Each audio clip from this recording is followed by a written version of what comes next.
Welcome to life line. Kidney సమస్యలు, కిడ్నీలో రాళ్ళు అనేది ఈ మధ్య కాలంలో ఫ్రీక్వెంట్ గా అంటున్నాం. అసలు కిడ్నీ సమస్యలు రావడానికి కారణాలేంటి, ట్రీట్మెంట్ విధానం ఏ విధంగా ఉందో తెలియజేయడానికి ఈరోజు మనతో పాటు హోమియోకేర్ ఇంటర్నేషనల్ డాక్టర్ అర్చన గారు ఉన్నారు. వారిని అడిగి మరిన్ని వివరాలు తెలుసుకుందాం. Welcome to life line doctor గారు. అసలు కిడ్నీ డిజార్డర్ అనేది ఎందుకు వస్తుంది, ఎలా వస్తుంది, అది వచ్చిందని ఎలా తెలిసేది? కిడ్నీ డిజార్డర్స్ అనేది మనకి కొన్ని లక్షణాల ద్వారా మనకు తెలిసిపోతుంది. అంటే ఇనీషియల్ స్టేజ్లో దీన్ని గుర్తుపట్టుకోవడం కొంచెం కష్టమవుతుంది, కానీ అంటే ఒక స్టేజ్ 1 నుంచి స్టేజ్ 2 వెళ్ళినప్పుడు ఎనీ కిడ్నీ డిజార్డర్స్ ఫంక్షనల్ లెవెల్లో మనకి కొన్ని రకాలైన యూజువల్ సిమ్టమ్స్ అనేది గమనిస్తూ ఉంటాం. అంటే ఇలా అంటే ఊరికనే మనకి నాజియా సెన్సేషన్ రావటం కానీ, వామిటింగ్స్ అవ్వటం కానీ, దట్టు ప్రొజెక్టైల్ వామిటింగ్స్ అనేది అవ్వటం, ఇండైజెషన్ ఆకలి అనేది అప్పటి వరకు బాగుండి ఆకలి మందగించటం అనేది, వాటర్ అంటే బాడీలో వాటర్ రిటెన్షన్ అనేది బాగా పెరిగిపోతూ ఉంటుంది. ఎందుకంటే మూత్రపిండాల యొక్క ముఖ్య పనితత్వం ఏంటి అంటే మన బాడీలో ఉన్న వేస్ట్ ప్రోడక్ట్స్ని బయటకి తొలగించటం యూరిన్ ద్వారా లేదా స్వెట్ ద్వారా. కానీ ఈ కండిషన్స్లో ఏమవుతుందంటే because lack of functioning of the kidneys, so ఆ వేస్ట్ ప్రోడక్ట్స్ అనేది యూరిన్ ద్వారా వెళ్ళవు కాబట్టి అవి బాడీలో అక్యుములేట్ అయిపోయి over a period of time ఒక వాటర్ రిటెన్షన్ లాగా బాడీ అంతా ఉండటం వల్ల మనకి సడన్గా వెయిట్ అనేది పుట్ ఆన్ అవ్వడం కానీ, ఇడీమా ఎస్పెషల్లీ జనరలైజ్డ్ ఇడీమా, ఎస్పెషల్లీ మనకి ఇక్కడ చీలమండల దగ్గర కానీ అరిపాదం దగ్గర కానీ కొంచెం వాపులాగా ఉండటం, ఒత్తితే మనకి అక్కడ ప్రెస్ చేసినప్పుడు కొంచెం పిట్టింగ్ ఇడీమా అంటూ ఉంటాం. అది మనకి ముఖ్య లక్షణం ఆఫ్ కిడ్నీ ప్రాబ్లం ఉంది రావచ్చు అని లక్షణం. ఇది కాకుండా వెనుక నుంచి అంటే మనకి ఎగ్జాక్ట్లీ లోవర్ రిబ్ కేజ్ నుంచి ముందు వైపుకి అంటే లాయిన్ టు గ్రాయిన్ కానీ పెయిన్ రావటం వల్ల ఎట్ ద సేమ్ టైం దానిలోనే మనకి యూరిన్ అనేది కొంచెం అంటే కలర్ చేంజ్ అవ్వటం, అంటే దానిలో కొంచెం ఎల్లోయిష్గా, అంటే ఎల్లోయిష్ అనేది చాలా కండిషన్స్లో వస్తూ ఉంటుంది. అంటే ఎక్కువగా long term of water intake అనేది లేకపోవటం, లేకపోతే డీహైడ్రేషన్ వల్ల కూడా మనం ఫర్ ఎగ్జాంపుల్ 10 to 12 hours మనం వాటర్ ఇంటేక్ అనేది లేనప్పుడు కొంచెం కలర్ చేంజ్ అవ్వడం, ఫస్ట్ యూరినేషన్, తర్వాత మార్నింగ్ లేసిన తర్వాత కొంచెం వాటర్ తీసుకున్నాక మళ్ళీ సెకండ్ అవర్ థర్డ్ అవర్లో మనం యూరిన్ పాస్ చేసినప్పుడు వైట్ కలర్లో వస్తూ ఉంటుంది. So it's a completely normal thing for each and every human being after 30s.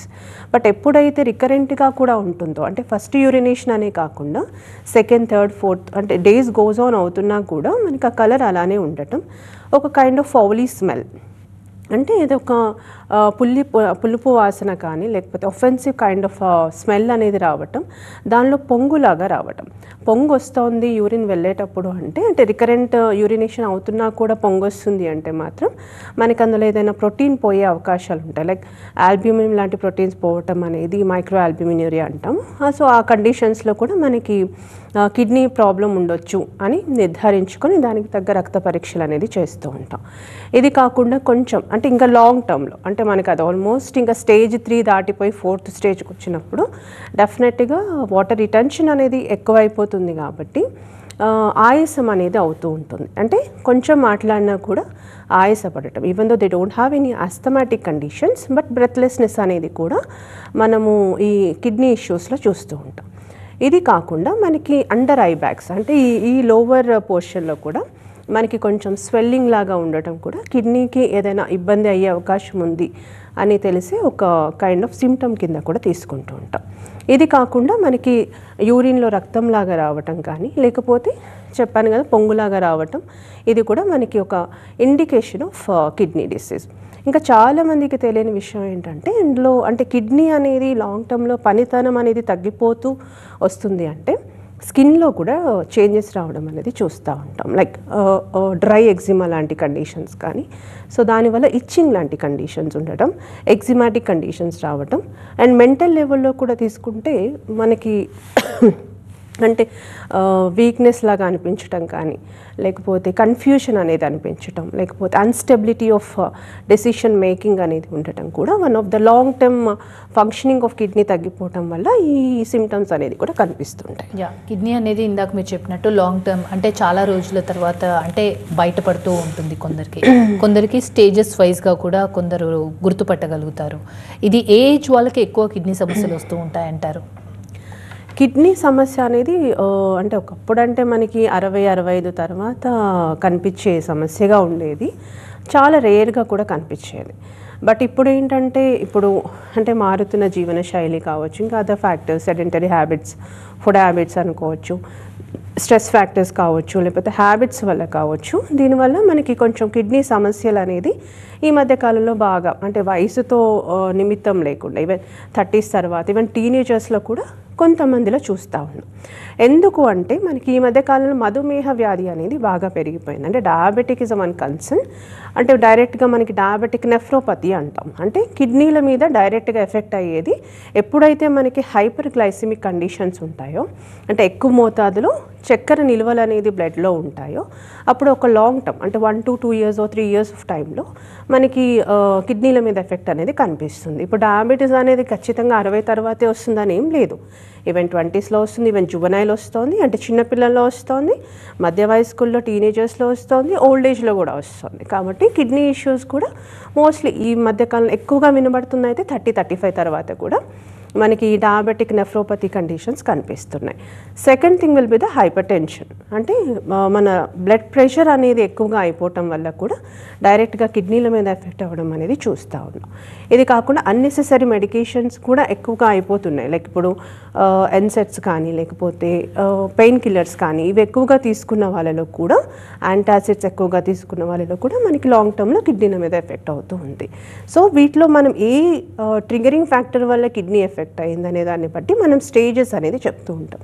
Weather it is an acute kidney డిసీజా లేకపోతే క్రానిక్ కిడ్నీ డిసీజా అనేది మనం based on the symptoms and కొన్ని ఇన్వెస్టిగేషన్స్ ఉంటాయి.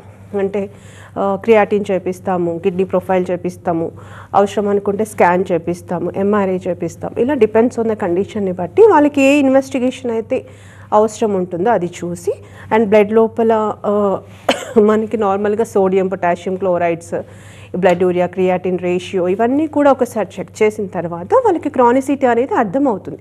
పేషెంట్కి ఎప్పటి నుంచి ఉంది, ఎంత స్టేజ్లో ఉంది అనే దాన్ని బట్టి will give the proper precautions and medicines అండి. ఓకే, హెరిడిటరీగా కూడా ఈ కిడ్నీ సమస్యలు వస్తాయి అంటారు, నిజమేనా? హెరిడిటరీ వచ్చే అవకాశాలు ఎక్కువగానే ఉంటాయి. ఎస్పెషల్లీ మనము ఈ రీనల్ క్యాలిక్యులస్ అంటే కిడ్నీ స్టోన్స్ కానీ లేకపోతే ఎనీ లూపస్ నెఫ్రైటిస్ లాంటి కండిషన్స్, గ్లోమర్యులో నెఫ్రైటిస్ లాంటి కండిషన్స్, నెఫ్రోటిక్ సిండ్రోమ్ లాంటి కండిషన్స్ కూడా దాదాపుగా మనకి అంటే జెనెటిక్ ఫ్యాక్టర్స్ ఉన్నప్పుడు మనకి నెక్స్ట్ జనరేషన్స్కి వచ్చే అవకాశాలు మోర్ దాన్ 50% ఉంటాయి. అలానే అన్ని కండిషన్స్లో వస్తుందని కాదు, వాళ్ళ యొక్క అదర్ ఫ్యాక్టర్స్ నేను చెప్పాను కదా, అంటే బీపీ ఒకటి, షుగర్ ఒకటి, అదర్ ఆటో ఇమ్యూన్ డిజార్డర్స్, ఎక్కువగా మందులు వాడుతున్నారా లేదా, వాళ్ళ హెల్దీ హ్యాబిట్సా లేకపోతే అంటే సెడెంటరిక్ హ్యాబిట్సా, వీటిని బేస్ చేసుకొని కూడా మనకి హెరిడిటరీలో ఉన్నా కూడా మనం దాన్ని కొంతవరకు అయితే ప్రివెంట్ చేసుకోవచ్చు. బట్ అది ఉందా లేదా అనేది వాళ్ళు ముందుగానే తెలుసుకొని, వచ్చిన తర్వాత ప్రివెన్షన్ ఉండదు కాబట్టి రాకముందు నుంచి హెల్దీ హ్యాబిట్స్ అనేది మెయింటైన్ చేస్తే even though they have a hereditary issues కొంత పర్సెంటేజ్ అనేది మనం రాకుండా కూడా చూసుకోవచ్చు. ఓకే, కొంతమంది ఫ్రీక్వెంట్గా యూరినేషన్ వెళ్తూ ఉంటారు, కొంతమంది డయాబెటిక్ వాళ్ళు కూడా రెగ్యులర్గా వెళ్తూ ఉంటారు. దానికి అంటే కిడ్నీ ఎఫెక్ట్ అయ్యే ఛాన్స్ ఉందని ఇండికేషన్, అది ఎలా అర్థం చేసుకోవచ్చు అంటారు? ఫ్రీక్వెంట్ యూరినేషన్ అనేది మనకి చాలా కండిషన్స్లో ఉంటుంది. అంటే రిపీటెడ్ యూరిన్ ఇన్ఫెక్షన్స్ కానీ, ఈవెన్ క్రానిక్ సిస్టైటిస్ కండిషన్స్లో కానీ, లేకపోతే డయాబెటిక్ ఉన్న కండిషన్స్లో ఎప్పుడైతే ఈ షుగర్ అనేది మనకి కంట్రోల్లో ఉండదో ఈ కండిషన్స్లో కానీ, లేకపోతే నార్మల్గా ఇప్పుడు ఆడవాళ్ళలో తీసుకుంటే ప్రెగ్నెన్సీలో ఎస్పెషల్లీ మనకి ఫస్ట్ 3 months కొంచెం ఫ్రీక్వెన్సీ ఆఫ్ యూరినేషన్ అనేది ఉంటుంది. అంటే బేబీ ఫామ్ అయ్యవ్వడం ఉన్న మంత్స్లో. తర్వాత లాస్ట్ ట్రైమిస్టర్ అంటే మనకి 7th, 8th, 9th monthలో మనకి అంటే బెల్లీ పెరుగుతుంది కాబట్టి వెనకనే ఉన్న బ్లాడర్ మీద ప్రెషర్ పడడం వల్ల కూడా మనకి ఫ్రీక్వెంట్గా యూరినేషన్ అనేది వస్తూ ఉంటుంది. అండ్ వెదర్ కండిషన్స్ యూజువల్గా ఏంటంటే వింటర్స్లో కొంచెం మనకి చల్లదనం వల్ల కూడా వస్తుంది, but that is an acute కండిషన్స్లో ఉంటుంది. అండ్ ఓల్డ్ ఏజ్ ఫ్యాక్టర్స్లో మెన్స్లో తీసుకుంటే మనకి ప్రోస్టేటోమెగాలి లాంటి కండిషన్స్ మనకి దాదాపుగా యూరిన్ ఫ్రీక్వెన్సీ అనేది ఎక్కువ అవ్వడం ఉంటుంది. అది కాకుండా మధ్య వయస్కులలో కూడా వస్తుంది. అంటే మనకి స్పాండిలైటిస్, ఎస్పెషలీ లంబార్ స్పాండిలైటిస్లో కూడా బ్లాడర్ మీద ప్రెషర్ ఉంటుంది కాబట్టి అంటే ఆ డిస్క్ల ఎఫెక్ట్ అనేది డెఫినెట్గా మనకి ఫ్రీక్వెంటీ ఆఫ్ యూరినేషన్ అనేది ఎక్కువగా ఉంటుంది. లేదు కొంతమందిలో కంప్లీట్ డిహైడ్రేషన్ ఉన్నప్పుడు కూడా యూరిన్ అనేది ఇన్ఫెక్షన్ రావటం, దానివల్ల వెళ్తున్నప్పుడు కొంచెమే రావటం లేదు కానీ వస్తున్నట్టుగానే అనిపిస్తూ ఉంటుంది, కానీ వెళ్తే మాత్రం అది లిటిల్ 10 ml 15 ml ఆఫ్ ఉండడం, పోస్ట్ వైడ్ కొంచెం ఇంకా ఉన్నట్టుగా అనిపించడం అనేది ఉంటుంది. సో ప్రతి యూరిన్ ఫ్రీక్వెన్సీని మనము కిడ్నీ డిజార్డర్గా తీసుకోలేము, బట్ దానిలో అదర్ ఫిజికల్ ఎగ్జామినేషన్స్ చేస్తాము అండ్ మెడికల్గా వాళ్ళు ఎప్పటి నుంచి ఉంది, ఎక్కడి నుంచి ఉంది, ఫ్యామిలీ హిస్టరీ ఇవన్నీ తీసుకున్న తర్వాత will decide whether it is because of kidney issues or renal ఇష్యూసా లేకపోతే అక్యూట్గా వచ్చిందా అనేది చూస్తామండి. క్రానిక్ కిడ్నీ డిసీజ్ ఇది ఎందుకు వస్తుంది, ఎలా గుర్తిస్తారంటారు? క్రానిక్ కిడ్నీ డిసీజ్ అనేది కొంతమందిలో ఆల్ ఆఫ్ సడన్ వస్తుంది. మనకి సిమ్టమ్స్ అనేది దాదాపుగా first and second stage of సీకేడీలో తెలియదు, మనకు తెలిసేసరికి ఇది almost like second end stage to third fourth స్టేజ్లోకి వచ్చేస్తుంది. So most of the first and second stage of సీకేడీస్లో అసిమ్టమాటిక్గా ఉండే అవకాశాలు ఉంటాయి. అయితే మనం సీకేడీ క్రానిక్ కిడ్నీ డిసీజ్ అని ఎప్పుడు నిర్ధారిస్తాము అంటే బేసికలీ మనకి ఈజీఎఫ్ఆర్ అంటే ఈ గ్లోమర్యులర్ ఫిల్ట్రేషన్ రేట్ అనేది ఎంత పర్సంటేజ్లో ఉంది అనే దాన్ని బట్టి మనము స్టేజెస్ అనేది నిర్ధారిస్తాం. అంటే యూజువల్గా ఒక హెల్దీ పర్సన్కి GFR will be around 95 to 100 అనేది ఉండాలి. సో అది మనకి అబోవ్ 100 ఉంది అంటే it's completely normal. But whereas in GFR అంటే మనకి స్టేజ్ 1 ఆఫ్ సీకేడీలో ఈ GFR levels will be like 90 to 95 మధ్య ఫ్లక్చువేట్ అవుతూ ఉంటాయి. సో ఆ కండిషన్స్లో మనకి ఎలాంటి సిమ్టమ్స్ అయితే ఏమీ ఉండదు. బట్ ఎప్పుడైతే 90 మాత్రం వస్తుంది అన్నప్పటి నుంచి కొంచెం కిడ్నీకి సంబంధించిన జాగ్రత్తలు అంటే ఆ వ్యాధికి సంబంధించిన జాగ్రత్తలు పాటించుకుంటే దాన్ని రివర్స్ చేసే అవకాశాలు ఉంటాయి. సెకండ్ థింగ్ వచ్చేసరికి సెకండ్ స్టేజ్ మనకంటే సీకేడీ 2 స్టేజ్లో మనకి ఏంటంటే ఈ జిఎఫ్ఆర్ ఇంకా తగ్గిపోతూ వస్తుంటుంది. అంటే GFR is nothing but functioning of kidney అనేది ఎంత ప్రాపర్గా ఉంది అని చెప్పడానికి అదొక లెవెల్. సో మనకి జిఎఫ్ఆర్ మన కిడ్నీ సెకండ్ స్టేజ్ డిసీజెస్లో యూజువల్గా ఆ జిఎఫ్ఆర్ అనేది 65 to 85, 89 వరకు మెయింటైన్ అవుతుంటుంది. దీనిలో ఏంటంటే లైట్గా అంటే అక్కడక్కడ మనకి ఇడిమలాగా ఉండటం, ఎస్పెషల్లీ నేను అంటే చీలమండల్లో కానీ లేకపోతే అరిపాదంలో కానీ మనకి కొంచెం వాపులాగా అనిపిస్తుంటుంది. యూరిన్లో కొంచెం స్మెల్ రావటం, కొంచెం అంటే యూరిన్ కలర్ చేంజ్ అవ్వటం ఇది కొంతవరకు గమనిస్తూ ఉంటాం. అదే మన స్టేజ్ 3లో ఏంటంటే ఈ జిఎఫ్ఆర్ అనేది ఇంకా తగ్గిపోతూ ఉంటుంది, అంటే 45, 50 వరకు మెయింటైన్ అవుతూ ఉంటుంది. స్టేజ్ 4లో వచ్చేసరికి 30, 35 మధ్య, ఆ తర్వాత లోపల కూడా వచ్చే అవకాశాలు ఉంటాయి. Stage 5 is the final stage, అంటే బిలో 15, ఇంకా 15 కన్నా లోపల వస్తుందంటే it's the final stage of renal failure అనే చెప్తాము. ఇంకా ఆ కండిషన్స్లో ఎంత మెడికేషన్ వేసినా కూడా పెద్దగా యూజ్ ఏమి ఉండదు. ఆ కండిషన్స్లోనే మనం డయాలసిస్ లాంటిది కానీ లేకపోతే కిడ్నీ రీప్లేస్మెంట్ అనేది చేయిస్తూ ఉంటాం. బట్ అందులో కూడా మనం చూసుకుంటూ ఉంటాం, అంటే మనకి కిడ్నీ ఫంక్షనింగ్ అనేది ఎంతవరకు ప్రాపర్గా ఉంది, మళ్ళీ దానికి మనం సైజ్ ఎంతవరకు ఉంది, ఇవన్నీ అదర్ ఫ్యాక్టర్స్ రూల్ అవుట్ చేసుకున్న తర్వాత will plan for the kidney replacement, లేకపోతే డయాలసిస్తో నడుస్తుందా, లేకపోతే ఏదైనా మెడిసిన్స్తో వీటితో డయాలసిస్తో పాటుగా మెడిసిన్ సప్లిమెంటేషన్స్ తీసుకుంటే ఇంకా ప్రొలాంగ్గా కొంతవరకు ఆ కిడ్నీ పనితనాన్ని మంచిగా ప్రాపర్గా చేయొచ్చా అనేది నిర్ధారించుకోవచ్చు. సో అయితే కిడ్నీ సీకేడీ కండిషన్ స్టేజ్ 1, 2లో అసిమ్టమాటిక్ కాబట్టి ఈవెన్ థర్డ్ స్టేజ్ వరకు కూడా మనము కిడ్నీ అంటే మనకి హోమియోపతి ద్వారా మనకి కిడ్నీ ఫంక్షనింగ్ అనేది నార్మలైజ్ చేసే అవకాశాలు ఉంటాయి without any dialysis are kidney replacement. So ఈ కండిషన్స్లో మనం బేసిక్గా వాళ్ళకి సీకేడీ ఎందుకు వచ్చింది అనే దాన్ని బట్టి మనము హోమియోలో మెడికేషన్స్ ఇవ్వడం అనేది జరుగుతుంది. Depends on condition, whether it might be because of the డయాబెటీసా, లేకపోతే జెనెటిక్ ఫ్యాక్టర్సా, లేకపోతే any other autoimmune disorders like SLE లాంటి కండిషన్స్, అంటే ఈ సిస్టమిక్ లూపస్ ఎరిథమెటోసిస్ వలన, long term medications of any kind of painkillers వలన, లేకపోతే లిథియం ఎఫెక్ట్స్ ఏమైనా ఉన్నాయా, మెంటల్ ఇల్నెస్ కోసం వాడే డ్రగ్స్ ఏమైనా హెవీగా వాడుతున్నారా, అంటే క్రానిక్ కండిషన్స్లో వాడుతున్నారా అనే దాన్ని బట్టి will decide with the CKD stage 1 or 2 recovery ఎంతవరకు ఉంటుందని చెప్పొచ్చు. బట్ ఇనీషియల్ స్టేజెస్ ఆఫ్ సీకేడీలో మాత్రం without any other supplements only హోమియోతో కూడా కంట్రోల్ చేసుకునే అవకాశాలు ఉంటాయండి. అంటే యూజువల్గా ఈ సీకేడీ 1, 2, 3 స్టేజ్లో ఏంటంటే బేసిక్గా మనకి జిఎఫ్ఆర్ కొంత మరీ డిటీరియోట్ అవ్వకుండా చేయొచ్చు. అట్ ద సేమ్ టైం పనితత్వం కొంత మేల్ అవుతుంది కాబట్టి symptomatically also patient feels happy. At the same time మనకి బీపీ షుగర్లు ఫ్లక్చువేషన్స్ వల్లనే వస్తుందంటే అవి కూడా కంట్రోల్ చేస్తూ మన మెడిసిన్స్ అనేది హోమియోలో ఇస్తూ ఉంటాం. ఓకే, సికేడీలో అసిమ్టోమేటిక్ అన్నారు 1 and సెకండ్ స్టేజ్లో. అయితే ఎలా గుర్తుపట్టేది? పేషెంట్స్కి ఎలాంటి ప్రాబ్లమ్స్ వస్తూ ఉంటాయి? అంటే ఈ రోజుల్లో దాదాపుగా కండిషన్స్ ఏంటంటే చాలా వరకు ఇన్సూరెన్స్ అనేది చేయించుకుంటున్నారు. అంటే ఇయర్లీ వన్స్ మనం చెకప్ చేస్తున్నప్పుడు బయటపడుతున్న కండిషన్స్ చాలా ఉన్నాయి. Even sugar, not only the CKD conditions, sugar కానీ నార్మల్గా ఎనీ అదర్ ఇష్యూస్, ఈ మెటబాలిక్ సిండ్రోమ్స్ కానీ లైక్ యూరిక్ యాసిడ్ లాంటివి కానీ అదర్ ఇష్యూస్ ఇవన్నీ కూడా మనకి టెస్ట్లలోనే తెలుస్తుంది, కానీ సిమ్టమ్స్ అనేది తెలియకుండా సైలెంట్గా వస్తుంది. Even CKD also same thing. అలా తెలిసినప్పుడు మనకి ఎలాంటి లక్షణాలు అనేది అంటే కొంతవరకు లక్షణాలు తెలియదు కాబట్టి మనము అంటే ఈ రోజుల్లో 35-40 దాటిన తర్వాత డెఫినెట్గా మనం యూజువల్గా రెగ్యులర్ చెకప్స్ అనేది చేయించుకుంటూ ఉండాలి. అంటే ఎవరికైతే ఇన్సూరెన్స్ ఉంది అవన్నీ మెడికల్గా చేయించుకున్నా దట్స్ ఫైన్. లేదు అన్న వాళ్ళు మాత్రం 35-40 తర్వాత కంపల్సరీగా మెడికల్ చెకప్స్ అనేది చేయించుకోవాలి, అట్లీస్ట్ ఇయర్లీ వన్స్. అండ్ వాళ్ళు ఇప్పుడు నేను ఇంతకుముందు చెప్పిన సిమ్టమ్స్లో అన్ని సిమ్టమ్స్ ఉండాలని ఏం లేదు. 1 or 2 సిమ్టమ్స్ బాడీకి కొంచెం అబ్నార్మల్గా ఉంది అంటే మాత్రం డెఫినెట్గా they have to consult with the proper doctor. దానికి తగ్గ ఇన్వెస్టిగేషన్స్ చేయించుకోవాలి. సో మెయిన్గా కిడ్నీలో ఇబ్బంది ఉంది అని తెలుసుకోవడానికి ఉన్న టెస్ట్లు అయితే kidney profile, complete kidney profile అనేది చేయించుకోవడం. దానిలో మనకి సోడియం పొటాషియం క్లోరైడ్స్, క్రియాటిన్, తర్వాత బ్లడ్ యూరియా రేషియో ఇవన్నీ ఉంటూ ఉంటాయి. అవన్నీ చేయించుకుంటూ అబ్డామెన్ స్కాన్ అనేది కూడా చేయించాలి. ఇఫ్ నీడెడ్ ఎంఆర్ఐ కూడా చేయిస్తే ఇంకా మనకి పెట్ స్కాన్ అని ఇలా చాలా అడ్వాన్స్డ్ స్కాన్స్ కూడా వచ్చాయి కాబట్టి అదర్ ప్రాబ్లమ్స్ ఏమైనా ఉన్నా కూడా మనం ఇంకా అడ్వాన్స్డ్గా స్కానింగ్స్ అనేది చేయించుకోవచ్చు. At the same time only kidney profile అని మాత్రమే కాకుండా ఈ హెచ్బిఏవన్సీ లెవెల్స్ కానీ, ఎల్ఎఫ్టీ కానీ, లిపిడ్ ప్రొఫైల్ కానీ ఇవి కూడా మనం ఆన్ అండ్ ఆఫ్గా చేయించుకుంటూ ఉంటే సిమ్టమ్స్ లేకుండా మనకి బయటపడే అవకాశాలు ఉంటాయి. ఒకవేళ అసలు ఎప్పుడు చేయించుకోలేదు, అది ఆల్రెడీ అడ్వాన్స్ స్టేజ్లో ఉంది అంటే మాత్రం మోస్ట్ ప్రాబబ్లీ రీనల్ ఫెయిల్యూర్స్ అయ్యే అవకాశాలు చాలా వరకు కేసెస్లో ఉంటూ ఉంటాయి. యా, ఒక్కసారి కిడ్నీ ప్రాబ్లం వస్తే లైఫ్ లాంగ్ ఫేస్ చేయాలి అనేది ఒక మిత్త అంటే పేషెంట్స్లో ఉంటుంది. హార్ట్ ప్రాబ్లం వస్తే ఎప్పుడు స్ట్రోక్ వస్తుందో అని ఎలా భయపడతారో, కిడ్నీ ప్రాబ్లం వన్స్ వచ్చిందంటే లైఫ్ లాంగ్ దీంతో ఫేస్ చేయాలి. వాళ్ళకే రికరెంట్గా వస్తూ ఉంటాయి. ఎందుకంటారు? దానికి ట్రీట్మెంట్, పర్మనెంట్ ట్రీట్మెంట్ లేదా?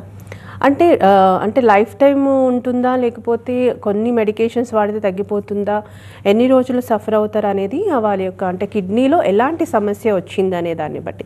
ఇప్పుడు నార్మల్ సిస్టైటిస్ ఉంది, విత్ ఇన్ 1 week or 2 daysలో తగ్గిపోతూ ఉంటుంది. అదే రీనల్ స్టోన్స్ ఉన్నాయి, అంటే కిడ్నీ స్టోన్స్ ఉన్నాయి, మూత్రపిండాలు రాళ్ళు ఉన్నాయి, అవి ఏంటి హార్డ్లీ డిపెండ్స్ ఆన్ సైజు, లొకేషన్ని బట్టి మనకి 2 months, 3 months, 6 monthsలో తగ్గిపోతూ ఉంటుంది.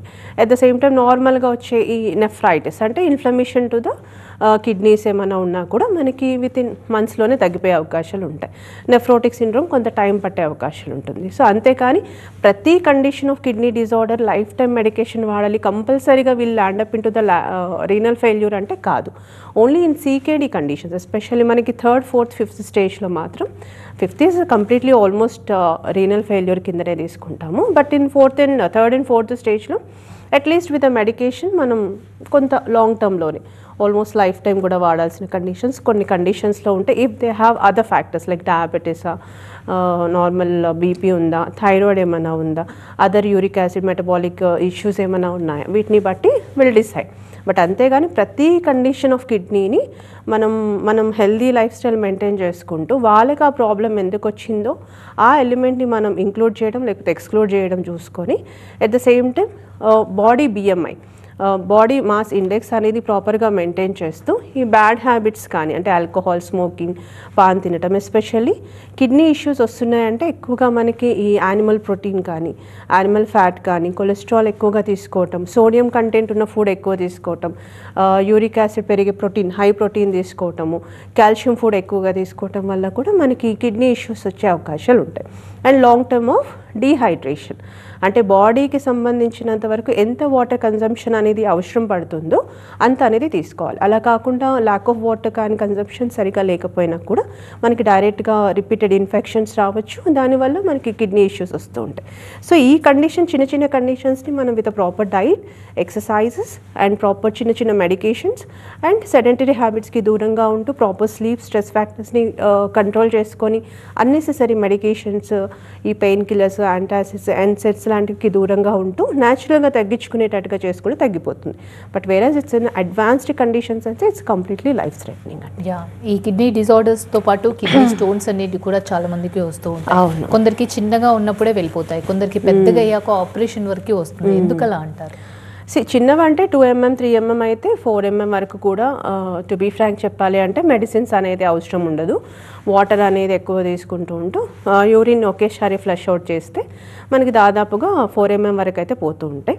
అదే మనకి more than 6 mm 8 mm multiple stones ఉన్నాయి, అది యూరేటర్లో ఉంది, దానివల్ల యూరిన్ ఆగిపోతుంది. సో దానివల్ల ఏమవుతుంది, కిడ్నీ వాపు వచ్చే అవకాశాలు ఉంటాయి అండ్ హైడ్రోనెఫ్రోసిస్ లాంటి కండిషన్స్ ఉంటాయి. సో ఆ కండిషన్స్ రికరెంట్గా ఉన్నాయంటే they might land up into the renal failure at any point of time. So అసలు ఎందుకు వస్తాయి అంటే చెప్పాను కదా, same thing, diet is a factor.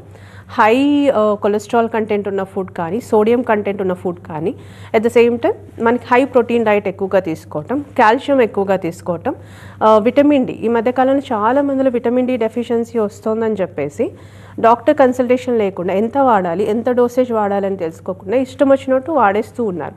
So high vitamin D in turn lead into the high calcium.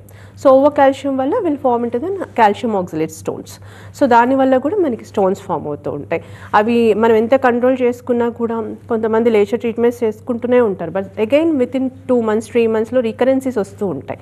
ఎందుకంటే because of their factors of diet at the same time water consumption అనేది సరిగా లేకపోవడం కావచ్చు, అట్ ద సేమ్ టైం బయట food junk ఎక్కువగా తీసుకోవటం, ఎక్కువగా ఈ డీప్ ఫ్రైడ్ ఐటమ్స్ ఎక్కువగా పుల్లగా ఉన్నవి ఎక్కువ తీసుకోవటం, డైటరీ ఫ్యాక్టర్స్ లైక్ ఎలా అంటే మనకి మిల్క్ ప్రోడక్ట్స్ ఎక్కువగా తీసుకోవటం వల్ల కూడా దాదాపుగా కిడ్నీ స్టోన్స్ మళ్ళీ రీఅక్కర్ అవుతూ ఉంటుంది. సో ఇలాంటి కండిషన్స్లో కూడా మనకి మళ్ళీ రికరెన్సీ రావద్దు, పెద్దగా డైట్ చేయొద్దు, మాకు నార్మల్గా ఉండాలి అంటే హోమియోపతి విల్ హెల్ప్ అలాట్. ఆ కండిషన్ ఆఫ్ రీనల్ స్టోన్ని బట్టి ఎన్ని స్టోన్స్ ఉంది, ఎంతవరకు ఉంది, యూరేటర్లో ఉందా, కిడ్నీలో ఉందా, బ్లాడర్లో ఉందా, ఎక్కడ ఉంది అనే దాన్ని బట్టి will give 2 to 3 months or 4 months depends on the కండిషన్ని బట్టి will give the medicines and it will remove from the root. అంటే మనకి మూలాల నుంచి ప్రాబ్లం అనేది ఎలిమినేట్ అవుతూ మళ్ళీ ఆ tendency of formation of the stone అనేది కంప్లీట్గా జీరో అయ్యే అవకాశం with the medicines of homeopathy will be they. అంతేకాని 12 mm ఉంది, 13 mm ఉంది, 15 mm ఉంది అని చెప్పేసి ఇమీడియట్గా they will go for the surgery. So అలా సర్జరీ చేయడం వల్ల మళ్ళీ రీఅక్కరెన్సీ వచ్చే ఛాన్సెస్ ఉంటుంది. అలా అక్కరెన్సీ లేకుండా మనకి 15-20 mm వరకు కూడా హోమియోతోని కంట్రోల్ అయ్యే అవకాశం, కంప్లీట్గా జీరో అయ్యే అవకాశాలు ఉంటాయి. ఓకే, హోమియో మెడిసిన్ వాడుతూ ఎలాంటి డైట్ తీసుకోవాలంటారు, బ్రీఫ్గా ఎక్స్ప్లెయిన్ చేయండి. See, homeoకి there is no food restrictions. Okay. They can take whatever they like, but the thing is డిసీజ్కి మాత్రం మేము డైట్ అనేది చెప్తూ ఉంటాం. చెప్పాను కదా, కాల్షియం తక్కువ ఉన్న ఫుడ్ అంటే మిల్క్ ప్రోడక్ట్స్ కానీ నాన్ వెజిటేరియన్గా తగ్గించుకోవాలి. High protein either it is animal ప్రోటీనా లేకపోతే వెజిటేరియన్ ప్రోటీనా ఏదైనా మోడరేషన్లో తీసుకోవాలి. వాటర్ వాళ్ళ BMIని బట్టి they should take at least 3 to 4 liters and urine అనేది ఎక్కువసేపు హోల్డ్ చేయకుండా వెరీ ఫ్రీక్వెంట్గా వెళ్తుండే, like second hourly or third hourly depends on how much of water they are taking అనే దాన్ని బట్టి they use to pass the stool at the same time urination also. At the same time వాళ్ళు తీసుకునే medicines కూడా చాలా వరకు plain medicines ఉండేటట్టుగా చూసుకోవాలి. మేము చెప్పేది అదే, అంటే అన్నెసెసరీ డాక్టర్ ఇది లేకుండా పెయిన్ కిల్లర్స్ వాడకండి, ఎన్సెట్స్ వాడకండి, యాంటాసిడ్స్ వాడకండి అని, యాంటీబయాటిక్స్ వాడొద్దని చెప్తా.